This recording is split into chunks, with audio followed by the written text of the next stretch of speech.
Hey everyone, welcome to my live stream here where we talk about photography, what's new, what's been happening, and obviously there was the big announcement this morning about the from OM Systems about their brand name change, I guess, from Olympus to OM Systems.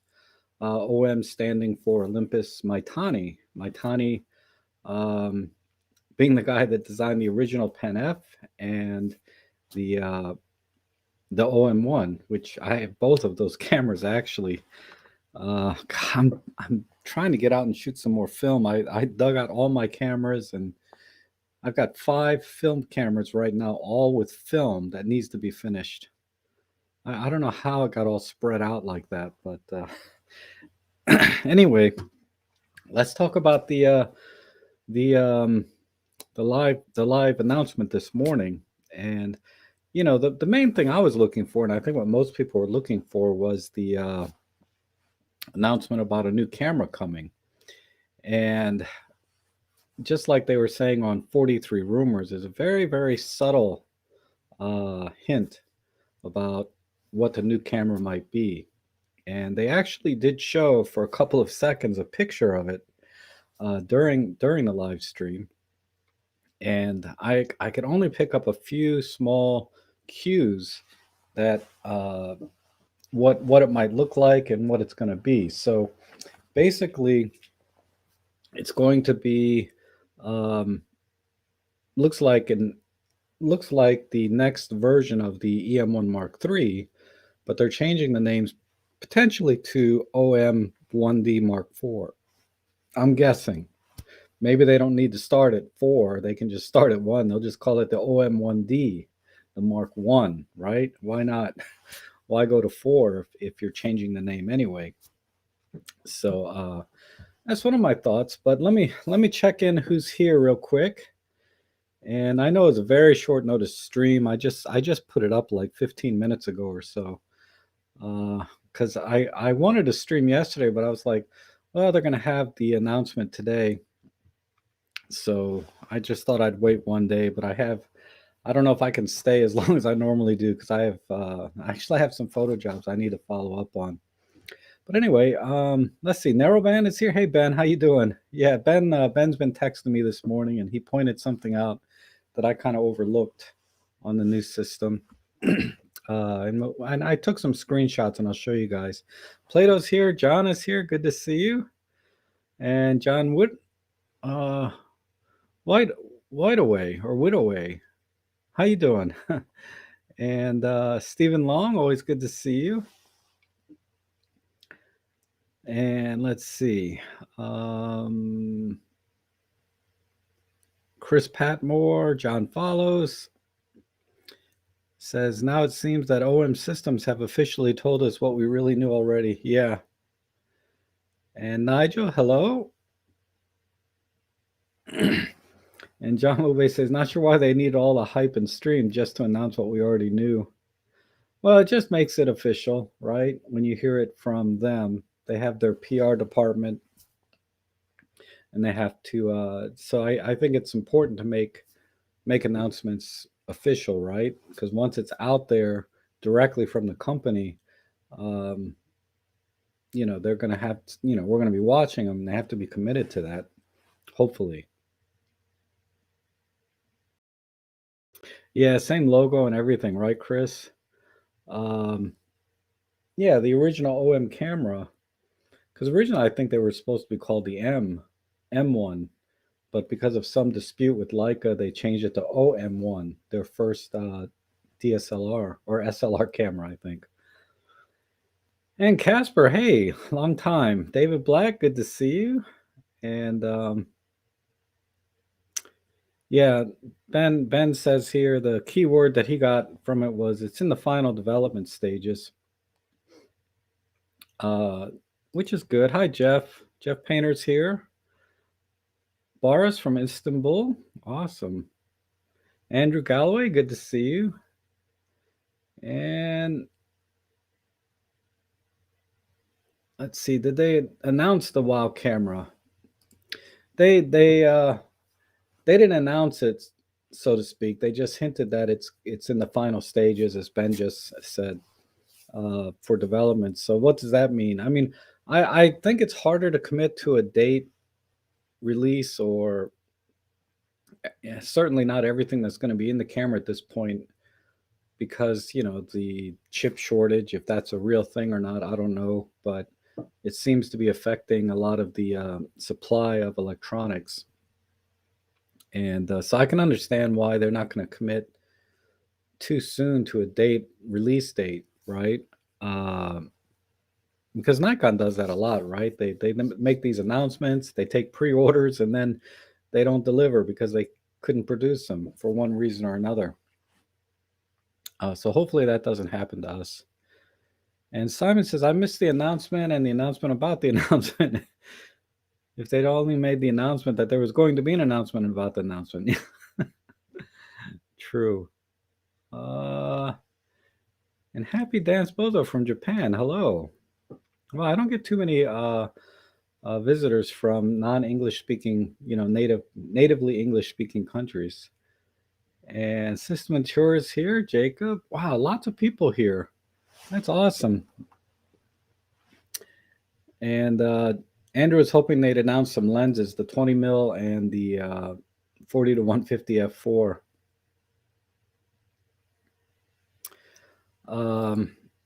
Yeah, they didn't. They really just focused on a corporate message. They didn't really talk about gear, just what their vision is, right, as a company. So that was very reassuring that they're still committed uh, to to creating cameras. Because the key things that I picked up from the announcement were, one was they're going to be expanding their range, and they want everyone to have a small compact camera, and the fact that they want to keep the camera small, compact, so that you can take it with you. So they're staying within the spirit of Micro Four Thirds, which I kind of laughed because 2 seconds later they show the 150 to 400 lens, and I'm like, well, how can you say we're trying to keep things compact and then show a big honking lens like that, right?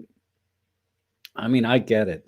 It's very small relative to an equivalent focal length on a full frame system, but when you look at a system and then you say it's going to be small and compact, and then you show this honking lens, uh, it just was a little bit of a contrast there, or irony. And so one was the fact that they're going to be expanding the range, which I thought was interesting, because I thought initially the rumors were they were going to be not expanding but contracting the range a bit. So I'm curious to see what comes out of that statement, that they're expanding the range. Now, if they're talking about only the camera systems, that's great. If they're talking about the entire OM system, their binoculars, their audio, uh, that's a different thing. But I think they were talking about the camera system, that they're going to be expanding the range. Um, and that was the key thing that I picked up. I guess the other one was about, they're going to be incorporating more software and innovation in the software side of the system. So that's always good, and they've always done that, right? They have tons of things jam packed into their cameras in terms of features that are all software driven, to drive the hardware. Uh, and I mean, not to mention, live ND, handheld high res, or high res in general. Uh, and of course, um, personally, I love the art filters, but that's not really a software thing so much as it is just for a lot of people, it's just a gimmick, but I enjoy it. And so those are the things, right? They're gonna continue working on the hardware, software side, and keep the system compact. They're committed to Micro Four Thirds system, and they're going to be expanding the range. And then finally, they hinted at the EM1 Mark IV, or what I think they'll probably call is just the 1D, right? The OM1D. I don't think they need to say Mark IV anymore. I think they can just say OM1D and start over, and then the 1D Mark II, Mark III, and so on going forward. That would make sense to me. I don't know what you guys think about that. Um, yeah, and Marcia says she liked the idea that they're thinking outside the box, and they've always done that. So they're going to continue uh, with that. My vocabulary is terrible, but with that process, right, of thinking outside the box, and that's a contradiction in terms, saying process and thinking outside the box. The two are pretty exclusive. Yeah, expanding the range seems odd given the shrinking camera market, and I think because they're a smaller company, they don't have to produce uh, in such large numbers to make things profitable or feasible, right? Being a smaller company now or just branch, they can do innovation and expand the range, but just have limited production uh, of the system and still make it profitable. So I think that's one of the advantages of being smaller now that they're broken off of the Olympus corporation. They can do things like that, and that would be fun and exciting to see. And to conserve resources, I think what Jimmy Chang at Red 35 talked about in one of his YouTube's about having one sensor, right? I mean, they kind of do that already. Uh, at least at least with Olympus, all of their cameras now have the 20 megapixel sensor or some variation of it, but it's basically the same thing. And just changing the form factor. So, we could have a pen, maybe a pen F2, but we'll have a pen line camera with basically all of the same guts as the 1D, potentially. Given the size constraints, it's going to have fewer buttons and dials, and it may have a less robust image stabilization system because it just doesn't have the room. But they certainly could put the same image quality in every camera body, from the smallest camera to the largest camera. And so I don't think I wouldn't be surprised if they could expand the range with because they don't have to produce as many.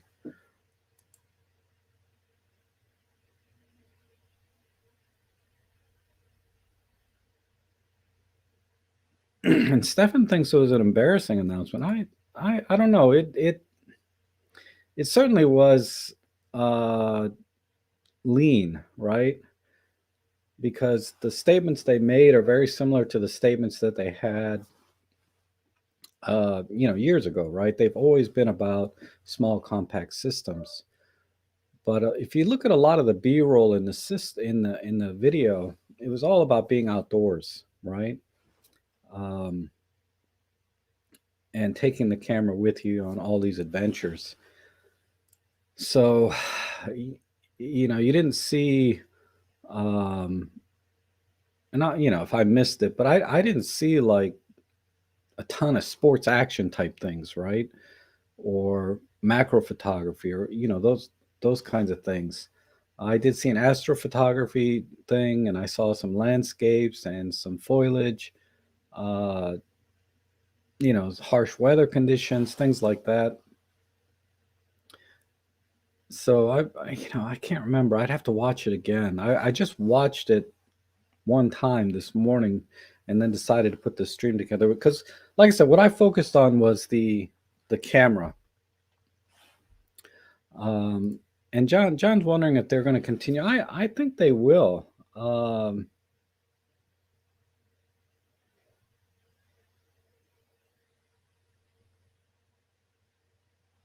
Will they reduce the ranges like the old OM10, OM1, for example? I think they'll keep the 10, the 5, and the 1. Those each have a very specific market. I mean, honestly, if they could probably eliminate the EM5 and just make the OM10, the OM10 and the OM1 an entry level camera and a professional camera, and then close the gap on the pricing a little bit. They'll probably have to bump the price on the OM tad a little bit, and then shrink the price on the OM1 maybe, and then fill in the entry level cameras with the pen line. But I don't know. I'm not a marketing guy, right? What or I don't know their marketing data if that would make sense, or if it still makes sense to produce three tier levels in the OM range, right? Uh, I mean, it certainly works now, but it's a tough call. It's a tough call. I think the OM10 is their best selling camera, and the OM1 is also an excellent camera. The EM5 is kind of in the middle, right?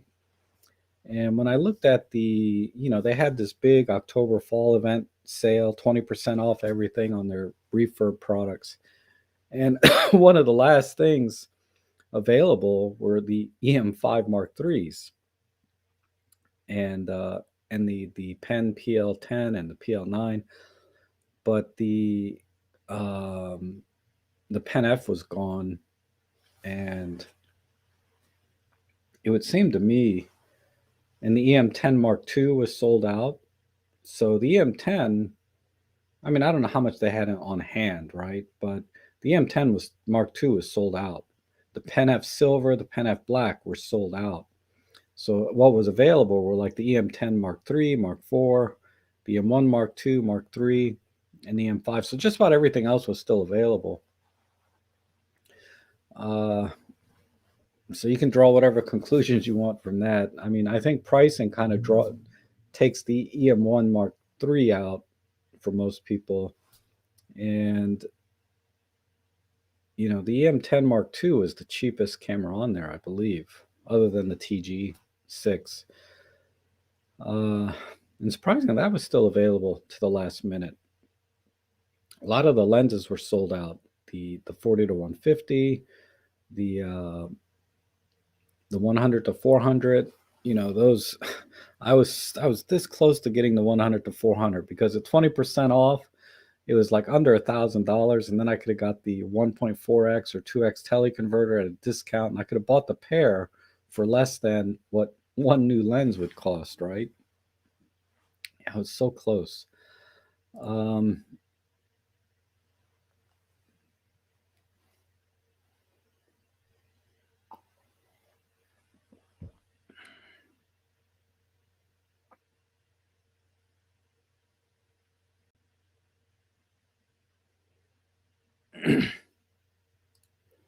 and it says, I noticed the front wheel and the shutter button instead of surrounding it points. Yes. Okay. So let's talk about the camera a little bit. Uh, let me show you some screenshots I got, and point out a few of the things that I noticed. How do I switch here?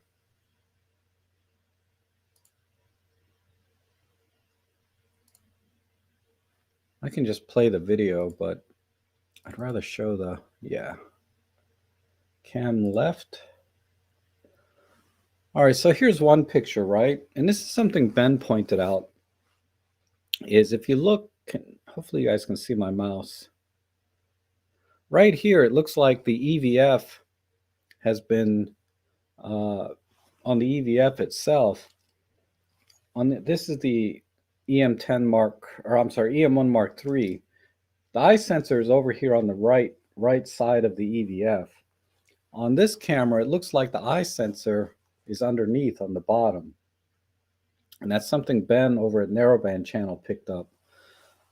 So instead of being over here on the right, it looks like the eye sensor is down here on the bottom. So you have sort of a more symmetrical EVF, right, for the viewfinder. So what does that allow? Potentially that allows for a larger EVF inside, right? Because you're not spreading out the camera size here. I'm just guessing, right? But I'm thinking maybe there's a larger EVF on the camera. And then let's see, what other picture do I have here? But yeah, that right down in here. And then over here, you can see they have the joystick here and then the same D-pad down here. And it's going to be an articulating screen because you can see a little bit of a lip here for it to come out. And I don't see anything new on the hot shoe here. And then you have the thumb grip here with there's a little function button here. So it looks very, very similar at this point with the exception of the EVF. Um, all right, this is the side view over here. Um, and we have the same outlets here: mic, headphone, HDMI, and I assume that's the USB, which is the same. Yeah, it's the same on my EM1 Mark III.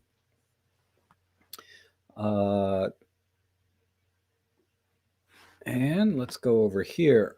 Now in this shot, this is the same shot, but if you look at the button here, um, the button is concave now. It kind of swoops in. Whereas on my EM1 Mark III, the buttons are flat. But these buttons look a little more concave, like they dip in.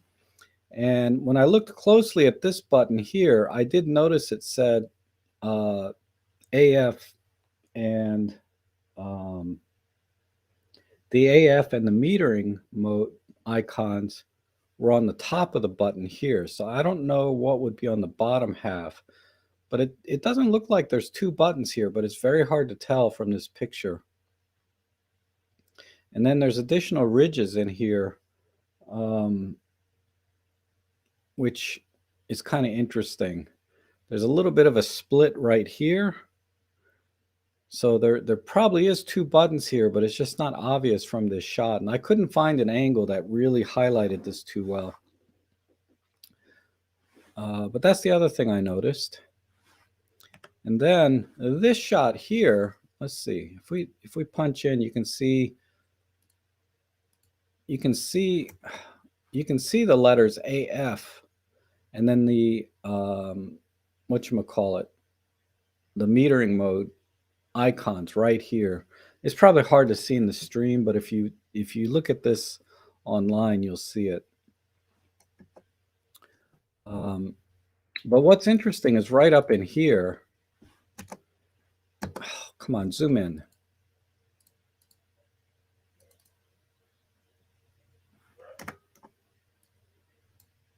If you look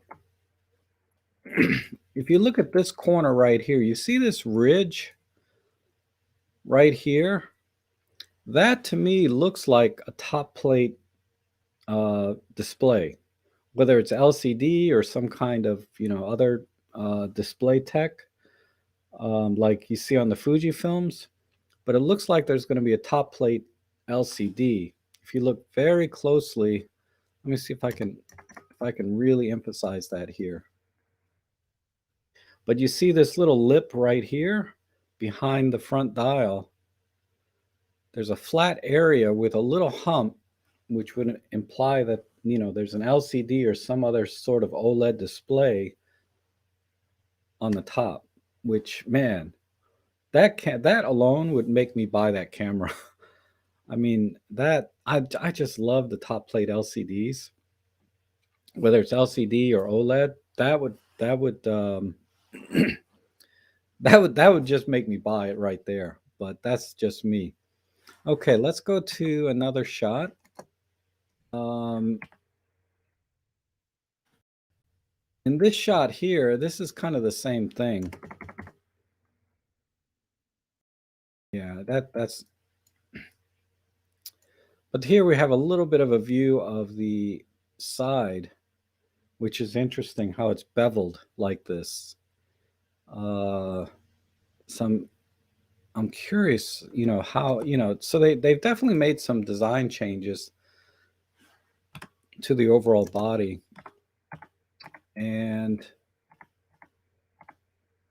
let's go, right here. And someone mentioned this in the chat, that they've separated the front dial from the shutter button. So this is very similar to the EM1X, right? Where it's separate. And I like that because I would think that if you're wearing gloves or have big, fat fingers, it's probably easier if these two things are separate rather than combined like it is now. So I like that. And let's see, is there anything else? And then the mode dial over here, um, let me punch in and move it over so you guys can see it. You can see that there's a C4. So it looks like the mode dial is going to be pretty much the same. C1 through C4, then movie mode, then whatever these are, PASM. And I did see one shot where it was a bulb mode as well. So it looks like the mode dial is going to be pretty much the same. But there is some other small design changes. Let's see if I have a shot. Here, yeah, in this shot here, you can see it does look like there's two buttons because there's a little bit of a dark line here. So, but it's concave, right? It's not flat anymore. So that's kind of an interesting choice. And then I think we have to go to their website to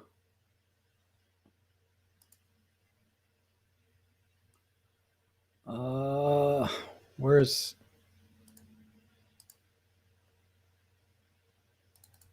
let's go over to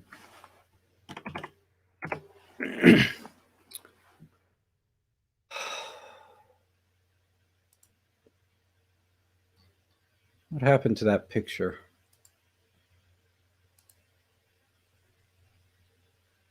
I think it's here.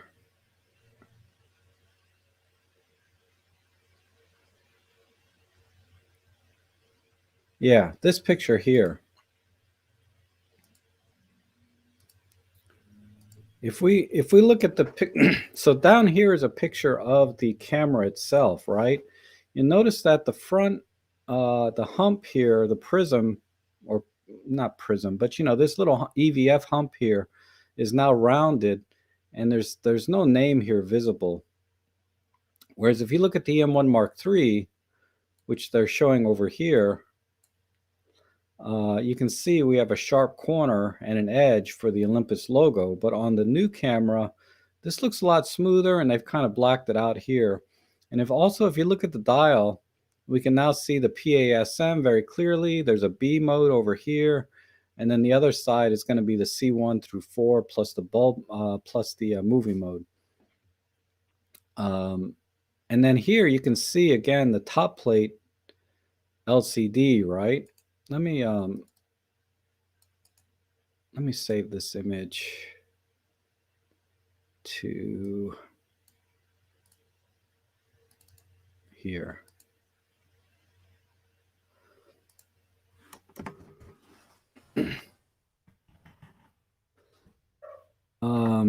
So it looks like B, C1, 2, 3, 4.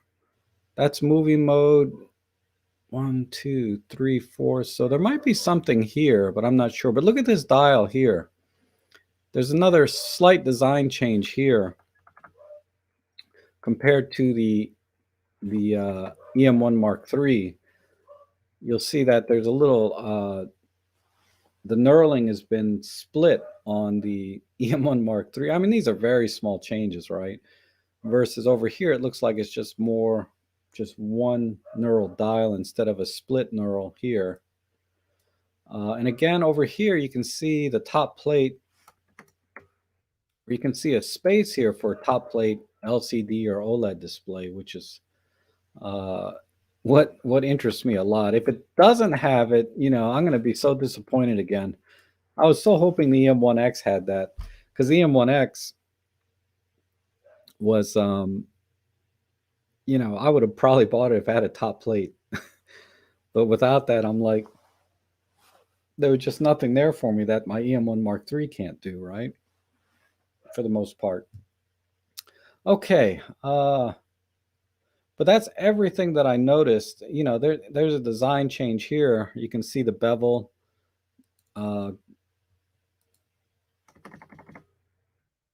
what's interesting, there's a little bit of writing inside here, it looks like.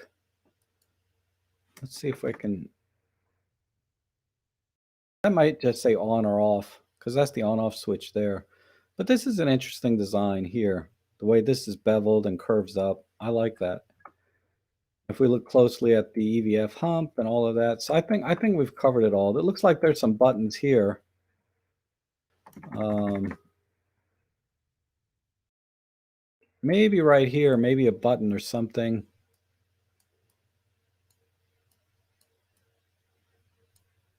But that's all I see. Okay. So let me catch up with the chat because I kind of got.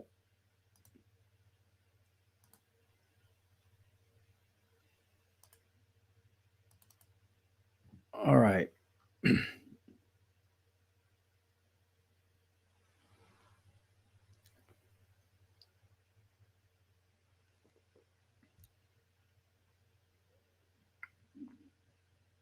And Vitality is not sure that OM has resources for something revolutionary.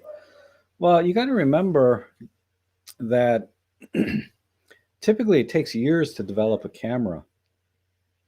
And if they brought all of that resource and engineering with them from Olympus before they became OM Digital Solutions, then it's quite possible we will see something new and revolutionary at least once, right? Because I'm thinking that they've carried over a lot of that design and research and development that they were doing at Olympus with them to OM Systems. Because they just converted last year, right, to OM. So I think at least once we'll get a very innovative camera, and if it does well, then maybe we'll get many more, hopefully in the future. And Ben has an interesting observation about the EVF that it would make it more comfortable for left eye or right eye, which kind of makes sense.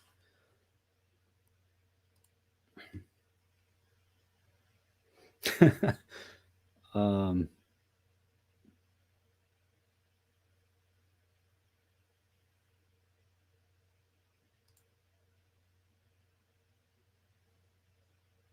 I liked it, the idea that they called the new camera OMD M1. Yeah, they got rid of the E.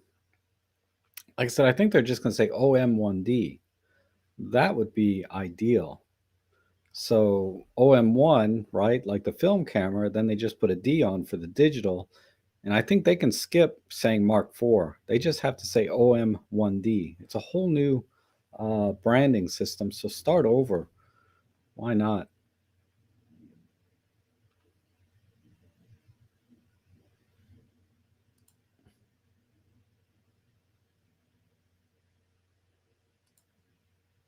And they should have moved the on-off switch to the right, like on my G9, GX9. Yeah, I think I really like that my EM1X on-off switch. So yeah, this is, I don't know if they do this because it is convenient to be able to flip the camera on with one hand, right? With your, with your right hand, because that's how all cameras are made, right hand grip. And this is more of a homage, I think, to the original OM system design.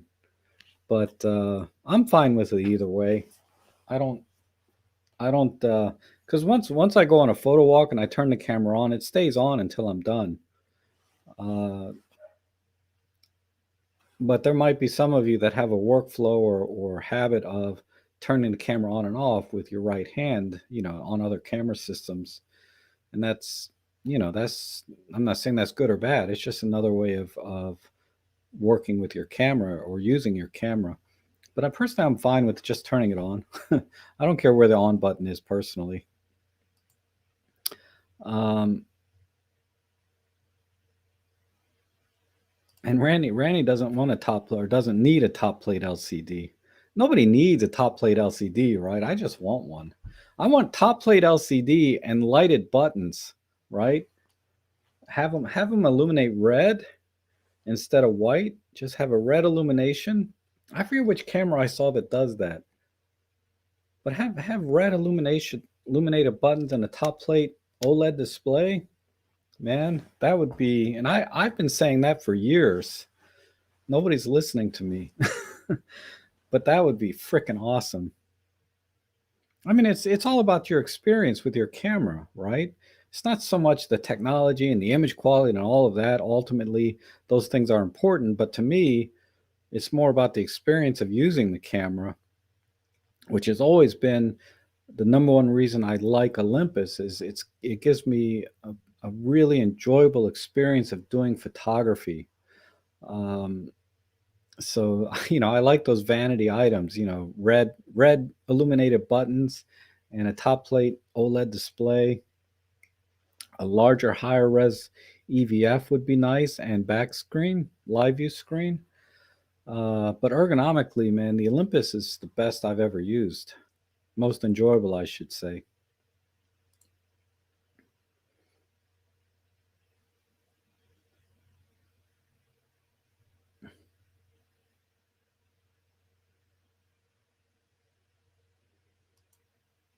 And Andrew thinks it would be interesting if they changes the focus and zoom direction of the new lenses to match Panasonic.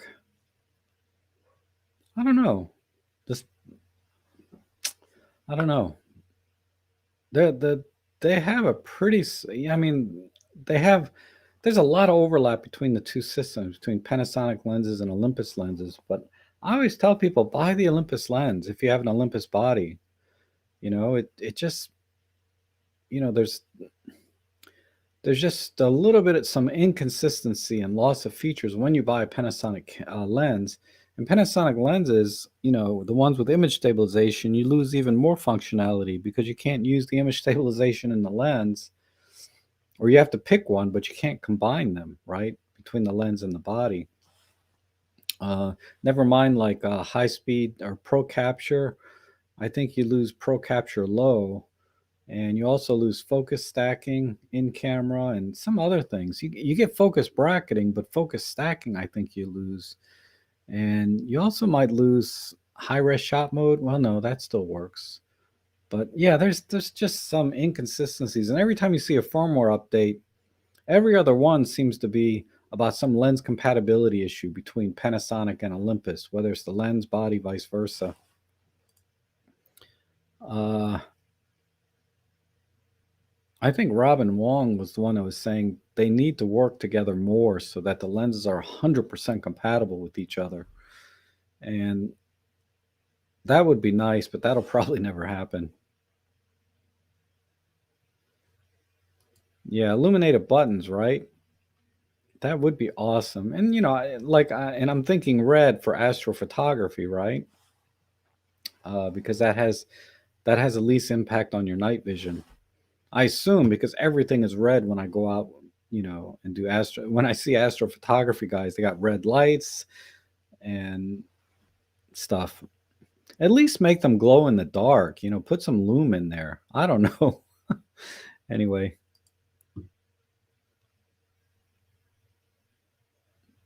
oh, the E620 has lighted buttons. Wow, that's awesome. I'm gonna have to get that now. I can probably get one pretty cheap.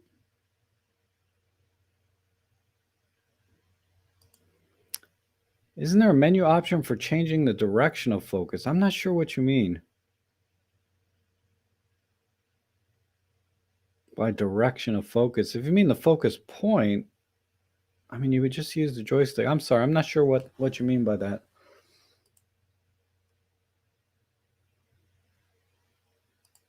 And Stanislav says if they will introduce global shutter, it will be possible to implement ISO 50 and 100 with high dynamic range up to 14 stops via taking and digitally merging a few images at one press of a button. Yeah, they've been talking about that kind of tech, that idea, and even without a global shutter, I've heard designs where they have uh, these high megapixel sensors, but they only use half for one shot and half for another shot. Well, they take one shot. There's a mechanical shutter that opens, but then one row of sensors is designed for high highlights. Another row of sensors is take capturing the shadows, and then it's merged back together in post. Um, and you're talking about a global shutter taking multiple images within that uh, within that time frame to effectively to do the same thing, and that would be interesting, right? And global shutter would eliminate any rolling shutter issues, but I don't know why it's taking so long for that to come in. I haven't researched the what are the challenges of a global shutter. I mean, most likely it's cost. That it's not feasible to put in a consumer camera, but I don't really know what's holding them back.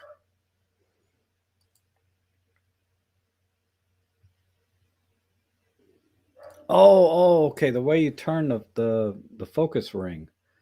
I see. Yeah. There is. I don't know if it's in every camera. Let me take a look. I never use it because I'm an autofocus guy. If I have an autofocus lens on, I'm an autofocus guy, and I got a new lens. I got to show you guys that.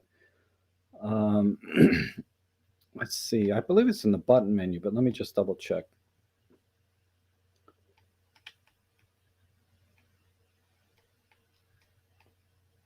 Yeah, it's probably in the button menu.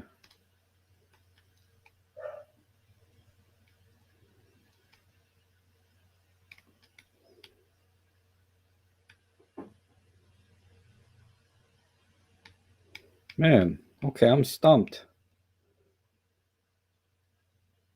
Oh, it's in menu A4, focus ring.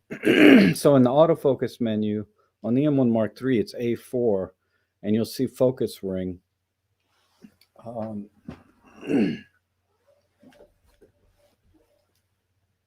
let's see, I might be able to show you.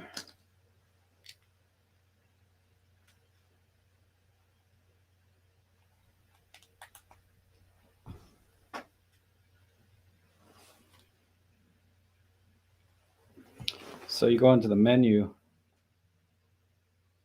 A4. Oops, can't see Jack.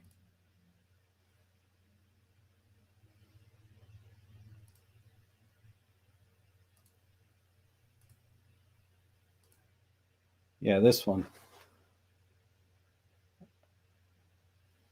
So it's focus ring. Sorry about the green screen. Right there. So look in your autofocus menu. Uh,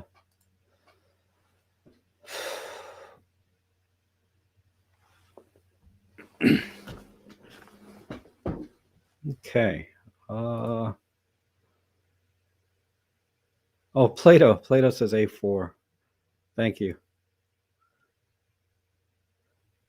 And Garrett is here. Hey, Garrett. Uh, close shutter when the lens is removed is nice. That'd be interesting. I mean, I don't think they'll do that because they brag about how they introduced this anti-dust system so that you can change lenses without getting dust on the sensor. And it would be bad if you accidentally broke one of the blades on the shutter when you're changing lenses. So I think that's why a lot of cameras don't do that. I know Canon introduced that where it closes the shutter to hide the sensor, but Olympus says they use a dust reduction system instead for changing lenses.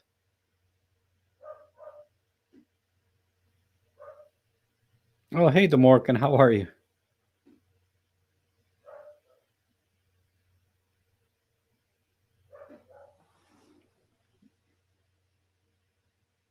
And then there it says, and there's some more things. The option to change a focus thing direction has been since the E1. So it's probably on a lot of cameras. Like I said, it's not something I use all the time, but I've seen it. David, hey Rob, how are David Crooks? How you doing? um, I'm still debating if I'm going to go to the drifting thing. I mean, it's about an hour and 40 minutes away from me, but so is the State Arboretum, which I'm going to. But somehow that's more palatable than going to West Virginia. I'm still debating. I'd like to go. Like if it was just down the street, I'd go. But I don't know if I can handle 2 days with a 3 4 hour road trip each day. If we talk about round trip. And anyone had experience using a variable ND filter with video? No, I don't use one.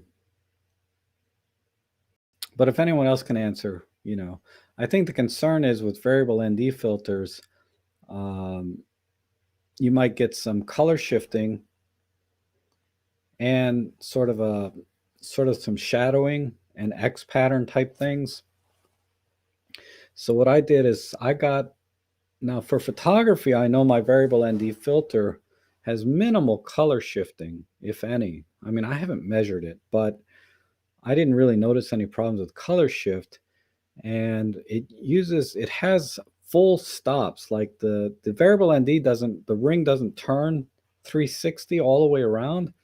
It turns to a point and stops, and then turns the other way and stops. So it has a full stop from what from the minimum ND to the maximum ND. I think is this. I wonder if this is it here.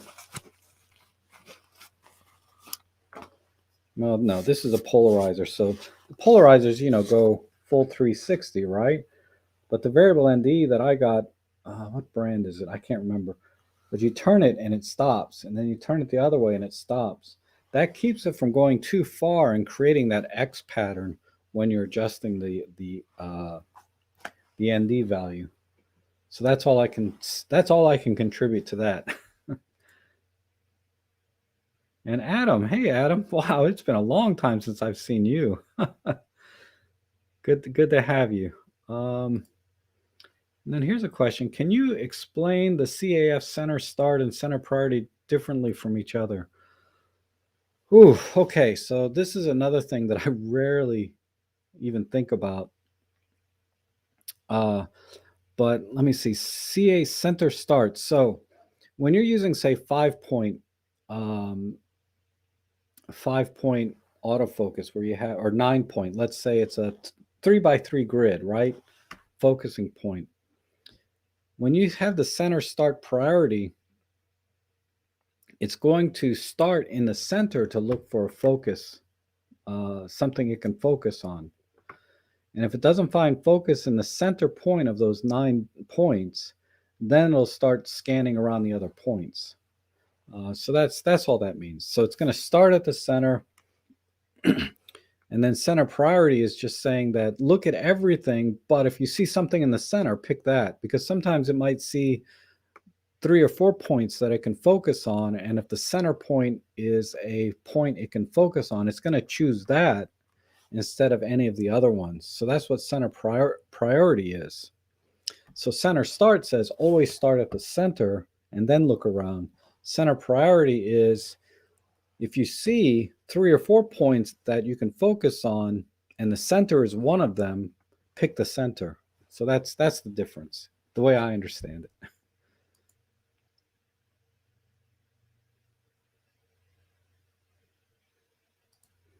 And Narrowband says most variable ND change color that cannot be compensated for in white balance.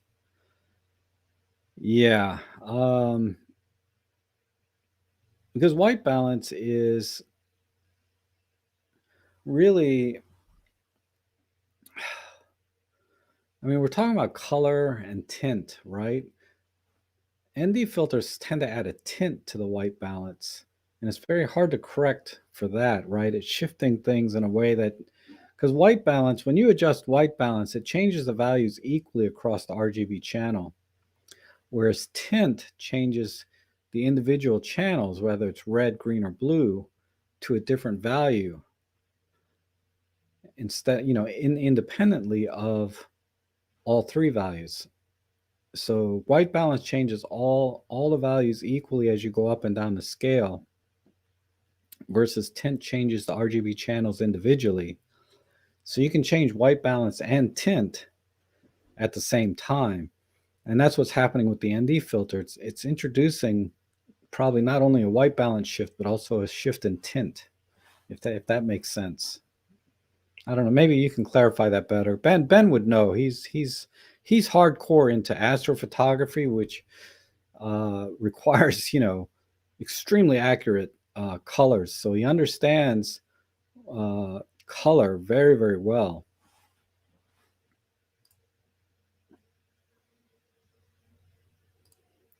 Just got the KNF. Yeah, the KNF filter is the one I use. That's the brand I use. Thank you.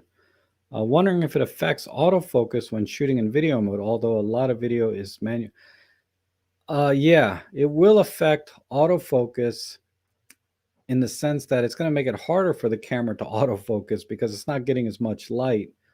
And if there's less light, there's less contrast and there's less things, when you have a very contrasty image, the camera can bite onto that pretty easily. But low contrast images, the camera has to rely on contrast, it relies on phase detect and contrast detect. It's a hybrid system, but it's going to have more trouble focusing as the light drops. So if you're using an ND filter in low light, for whatever reason, yeah, it's going to be difficult. I forget what the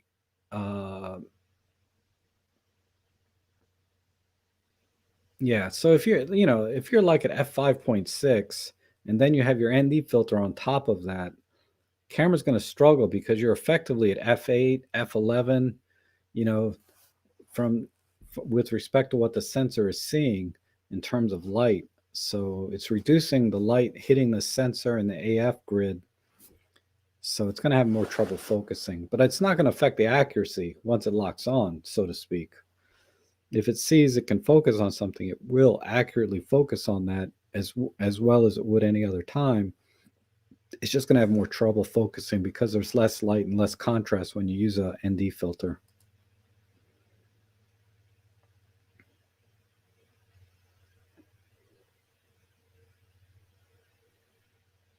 Oh, David said something about a chance of rain on Saturday.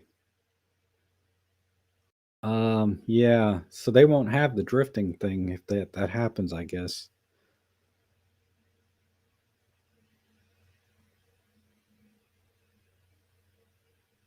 Yeah, and Stanislav's, sort of saying the same thing here, right?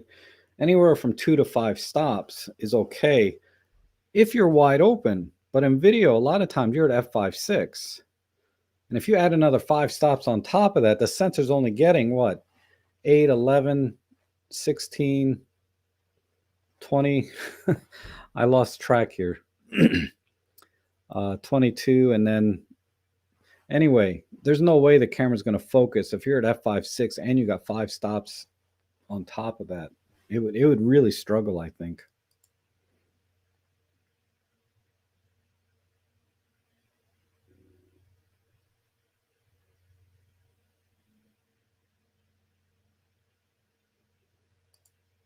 And Plato says, I tried to shoot panning pics of CAF cyclist. None were sharp. Had to use CAF tracking with the M1 Mark II. That's something that I'm not competent in is panning, right? Because I can't. I don't have anywhere I can go. I mean, other than the drifting thing this weekend, the car racing this weekend. Uh, I don't have any opportunities where I live to do panning type shots. Because if I start doing it on pedestrians riding their bicycles, I'm going to get shot. It's just where I live.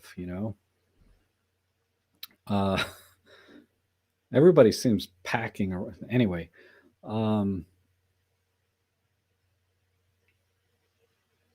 but I'm wondering because there's a couple of things going on when you're panning. Is obviously you got to deal with a fast enough shutter speed to handle panning. It seems like you've eliminated that variable because you said when you go to tracking, your pictures are fine. So it's not shutter speed, right? And then you have to think about the image stabilization. There's different modes for panning in image stabilization. If you use it on auto, the camera's supposed to automatically detect when you're panning and then adjust the image stabilization, appropriately. Or you can force the camera to uh, adjust the image stabilization for panning horizontally or vertically. So um, maybe try fixing your image stabilization to be set for panning horizontally and use use use regular CAF. I'm sorry. Hold on. It's my mom. Hello. Yeah,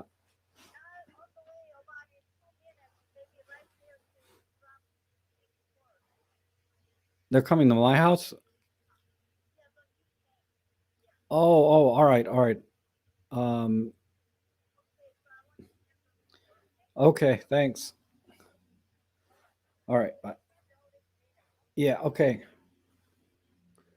Oh, I gotta go. Um, what time? Yeah, I gotta go. I'm sorry, guys. It's a professional race. Uh,